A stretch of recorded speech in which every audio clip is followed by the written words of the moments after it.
ہمارے بدن پہ اتنے بال نہیں ہیں جتنے رسول اللہ کے احسانات ہیں. ہمارا ایک ایک بال قرض رسالت میں جکڑا ہوا ہے.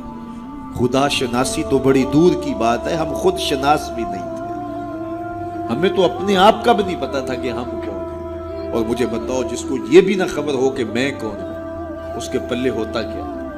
اقبال نے کہا تھا نا، اپنے من میں ڈوب کر پاجا سراغ زندگی، میرا نہیں بنتا تو نہ بن، اپنا تو بن.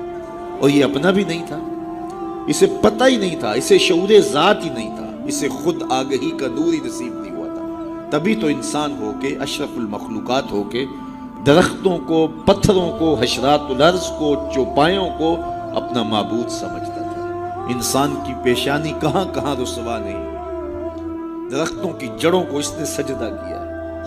یہ کیچوا نہیں ہوتا مچھلی پکڑنے کے لیے جس کو کانٹے سے لگاتے ہیں، کسی زمانے میں یہ بھی انسان کا معبود ہے.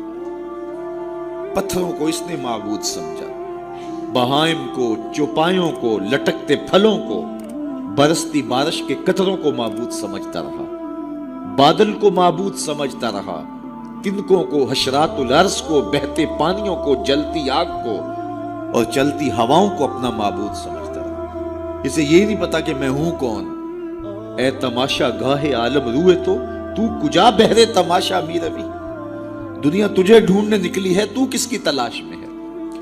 یہ اشرف المخلوقات ہو کے، مقصود کائنات ہو کے، یہ اس کائنات کا دل اور کلیجہ ہو کے حشرات الارض کو، سانپوں کو، بچھیوں کو اپنا معبود سمجھ رہا ہے. یہ تو میرے حضور نے بتایا، یہ تیرے معبود نہیں ہیں، تیری دہلیز کے نوکر ہیں.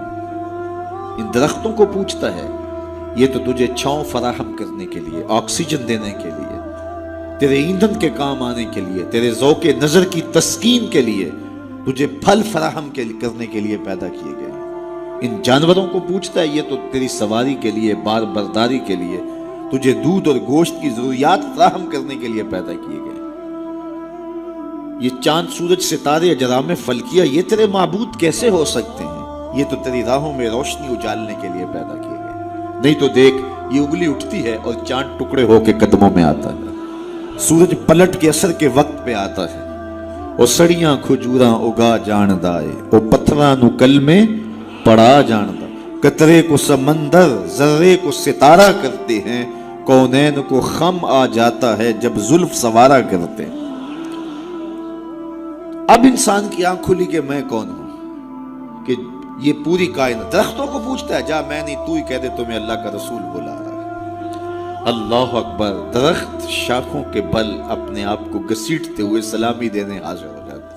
حضرت یعلہ بن مرہ کہتے ہیں کہ ایک سفر سے واپسی تھی، راستے میں قیام ہوا تو حضور استراحت فرمانے لگے، تو میں حضور کے پہرے کے لیے کھڑا ہو گیا.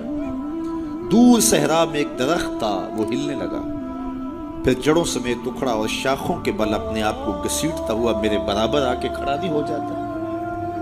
میرے لیے بڑی حیرت کی بات تھی، لیکن کوئی تھا نہیں کہ جس سے بات کروں. خیر تھوڑی دیر کے بعد وہ اپنی جگہ سے چلا اور جہاں سے اکھڑا تھا وہیں جا کے نصب ہو گیا. حضور بیدار ہوئے تو سلام عرض کرنے کے بعد میں نے پہلی بات یہی عرض کی. میں نے کہا، حضور وہ سامنے والا جو درخت ہے تھوڑی دیر قبل اپنی جگہ سے اکھڑا تھا، شاخوں کے بل اپنے آپ کو گھسیٹتا ہوا یہاں آیا، رکا، جھومتا رہا، پھر واپس چلا گیا. حضور نے حیرت کا اظہار نہیں کیا. میں تو سویا تھا، تفصیل سناؤ. کوئی آندھی آئی، کوئی جھکڑ آیا، کوئی طوفان آیا، کیسے اکھڑا؟ حضور مسکرا دیے اور فرمایا، ھذہ شجرۃ استاذنت ربھا. فرمایا یہ درخت ہے، اس نے رب سے اجازت مانگی تھی، مالک تیرا محبوب نیڑے آیا ہے، سلام نہ کر رہا ہوں. فاذن لھا، تو رب نے اس کو اجازت دے دی تھی، یہ مجھے سلامی پیش کرنے آیا تھا. تو پوری کائنات تو ان کے حسن کا طواف کرتی دکھائی دیتی ہے. وہ انگلی اٹھاتے ہیں، چاند کے ٹکڑے ہوتے ہیں، سورج پلٹ کے اثر کے وقت پہ آتا ہے، درخت کلمہ پڑھ رہے ہیں، کنکر بول کے گواہیاں دے رہے ہیں.